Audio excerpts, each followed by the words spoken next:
Ages ago, we bought a Skybell HD doorbell, and our original one was just attached with the normal method. And somebody decided that they would do something that wasn't so nice, so they ran up and with a screwdriver popped it off and stole it. Well, when I got the replacement, I made this fancy thing. It's basically a metal plate covering a piece of oak that is holding it on the wall, so you can no longer run up and quickly get it off the wall. However, well, one, this is no longer in their supported list of doorbells, meaning it's discontinued, so I can't really get another one. I don't like the newer kind, so I'm going to try and fix this one because the last few years it has decided that sometimes when you push the bell, meaning the button that says Skybell there that's lit up, it doesn't ring the doorbell. And initially I thought, okay, well maybe it was our 30-plus-year-old doorbell and transformer, so I replaced that and it worked for a little bit, but then it stopped working again. So I don't know if it's the doorbell itself or, as I found out just yesterday, turns out there's a battery inside the doorbell unit that maybe if the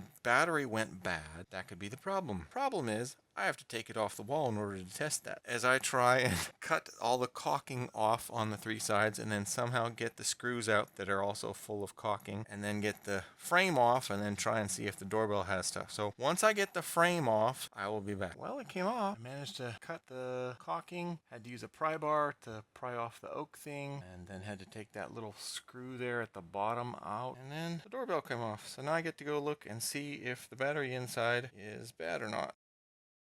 I should have known it was going to be too easy to try and just get a battery overnight. Of course, they don't have the same smaller capacity because always when they replace the batteries, they always try to give you more capacity when sometimes you just need what you got. And this is why this old battery was just the width of the opening, basically fit down in there snugly, and just the battery itself is that much longer, or I should say the new battery itself. So the new battery itself would fit in there by itself, but with the little circuit board and things, it goes past the opening, and I'd have to bend things, and I don't know how well these little ends and connectors would do bent, so I think I'm gonna have to take that one back and try and get a different one. That's annoying. I was hoping to only have the doorbell down for overnight, but I guess that's not the way it works. Oh well. Well, that's annoying. I figured since the first battery I tried didn't work, I'd try and put it back, and with the battery being squished, or I should say, with it not being the small, non-bad battery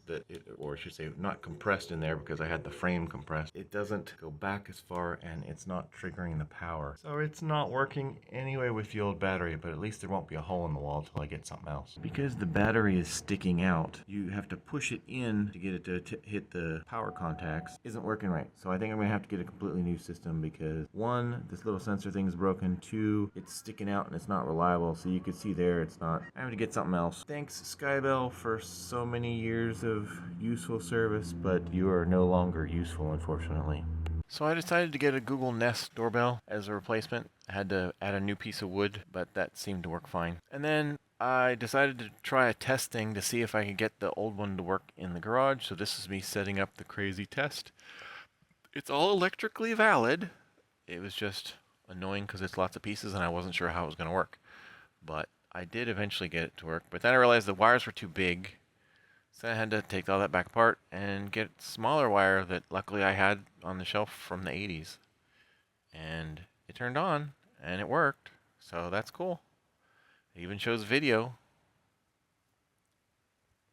Nice. So, as part of the mess with the Skybell, I think I already said that the light sensor is broken, so it's no longer going to be waterproof, so it's not really good for outside. The battery is bad and bulgy, and because of that, the case doesn't really fit on very well unless I would jam it in behind the frame. Hence why I have clamps on here to hold it such that the back piece will press enough to the front piece so it gets the voltage. And this is just the old too low voltage but 10-volt transformer for the original doorbell from like the 70s. Sometimes I close the garage door and I go shopping and I don't remember if I closed the garage door, and I don't have a good way in here other than driving back or having someone come look currently to say, hey, did I close the garage door? So since I have a new video doorbell, I have this and I paid money for it. It's not good for outside, but it'll work fine for inside. I figured, well, maybe I'll try and get this set up so that I can attach it somewhere here in the garage so that I could just have,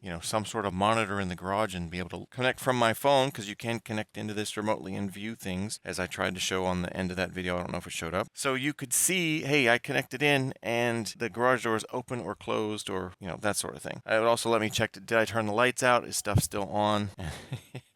It keeps going white because it's noticing me standing here and it's saying, hey, motion detected. So I'll have to fix that when I finally get it set up. But that's cool. The one thing I had to do was, because the case is really small and the wire at the doorbell itself is very tiny. It's like 20 gauge or 22 gauge. It's very tiny. So I had to use some of the ancient blasting wire that I got when I was a kid.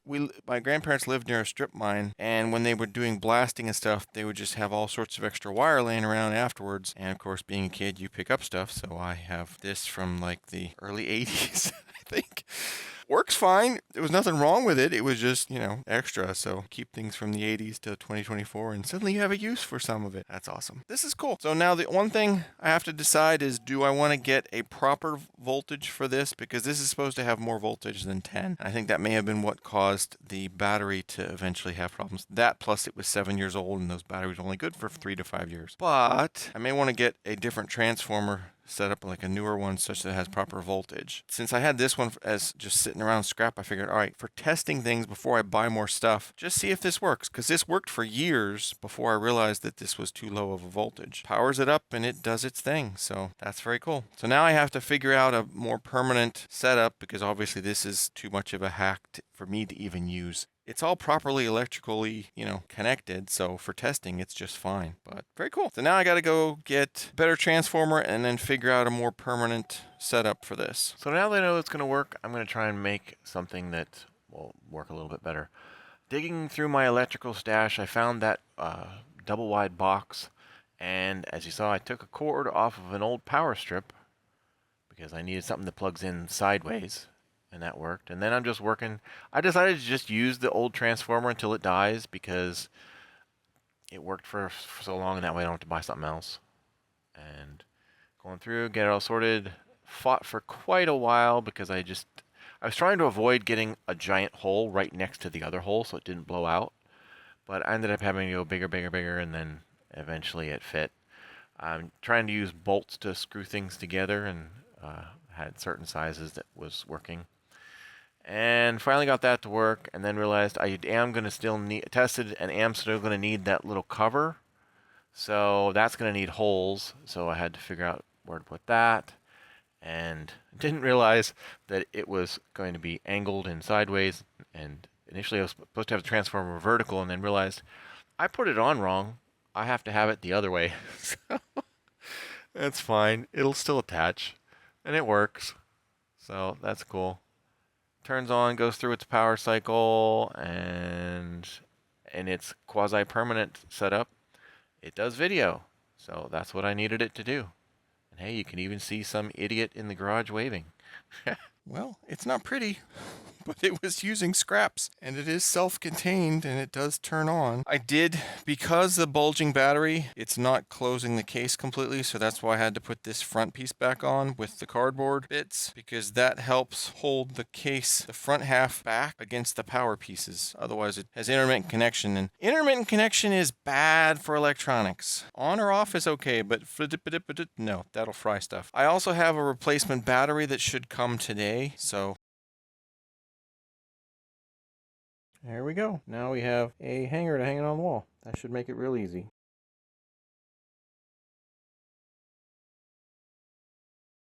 And now we get to the part where it's outside of things I normally do but probably can do. The original battery has smaller wires and a much smaller connector, like a quarter the size. And then there's the bigger wires and the battery. So size-wise, batteries are fairly close. The old one, even though it was a 520 milliamp hour, it looks like it was still shorter. Can I get it to line up correctly? Yeah, it's still shorter. So I don't know if that's gonna fit. I mean, ideally it's supposed to go down in that slot, and that's like really close.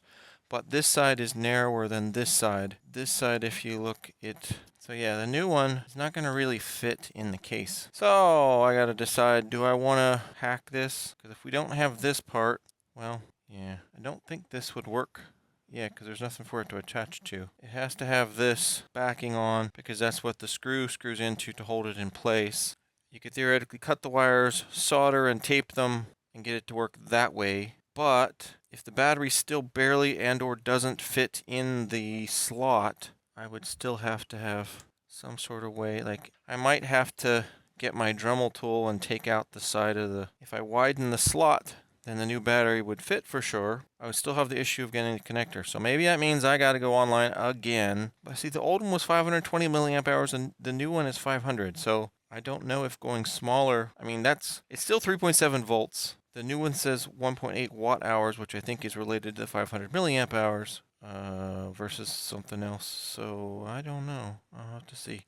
Yeah, before I cut the thing up, I guess I'm gonna have to go research again because I don't want to do something where I screw up a piece of it that I can't go back, or that, you know, I've ruined something completely. Because there's never any fun on the project mostly works and you try one more thing and ruin the whole thing. I've done that before and it's no fun. So let's see if I can avoid that. There's another possibility. I could theoretically just run the wire through with the new connector on and then have the battery actually sitting inside the box, which is not ideal, but it's not like it's going to be moving around a lot. It's just going to be hung up on the wall. So I don't know why that would be a problem, but I'll have to see. So I've decided to just bite the bullet and try and get this connected with the new battery that would mostly fit. So first I did a test on a sample wire for soldering because I have minimal soldering experience. But watching stuff online, I knew what to do. You fold it over and you bend it and you solder it and you check and, you know, go careful and go slow and you check and all that stuff. And then you check and hey, look, it has voltage.